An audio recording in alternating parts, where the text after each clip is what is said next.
Hello friends, welcome to my channel. তো আজ দেখো চলে এসেছি লাউ শাকের তরকারি নিয়ে। খুব সুন্দর লাগছে না? সিম্পল, একদম সাদাসিধে, মশলা ছাড়া লাউ শাক। আর তোমরা লাউ শাক কারা কারা খেতে ভালোবাসো অবশ্যই আমাকে কমেন্ট করো। তো দেখো লাউ শাক আমরা সুন্দর করে কেটে ধুয়ে নিয়ে চলে এসেছি। আর এদিকে চিংড়ি মাছ দেবো বলে চিংড়ি মাছ কেটে বেজে ধুয়ে ভালো করে ভেজে লাল লাল করে তুলে নিলাম।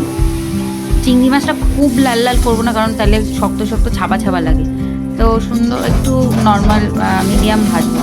আর এইদিকে কড়াইতে তেল গরম করে দুটো মতো শুকনো লঙ্কা দিয়ে, তারপরে পাঁচফোড়ন দিয়ে সরু সরু করে কেটে রাখা লম্বা করে আলু দিয়ে দিয়েছি। আলুটা একটু ভাজা ভাজা হলে তার মধ্যে 3-4টে মতো কাঁচা লঙ্কা বেটে দিয়েছি, আর স্বাদ মতো নুন আর হলুদ দিয়ে এটাকে একটু লাল লাল করে ভেজে নেব।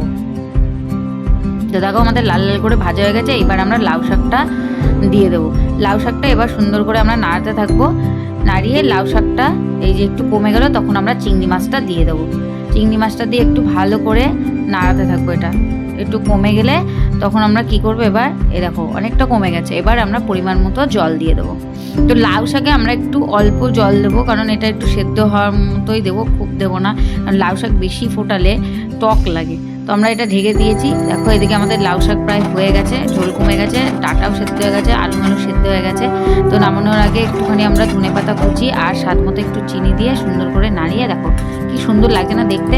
অবশ্যই বন্ধুরা তোমরা এই রেসিপিটা বানিয়ে খেও, খুব সুন্দর লাগে। টাটা, সকলে ভালো থেকো।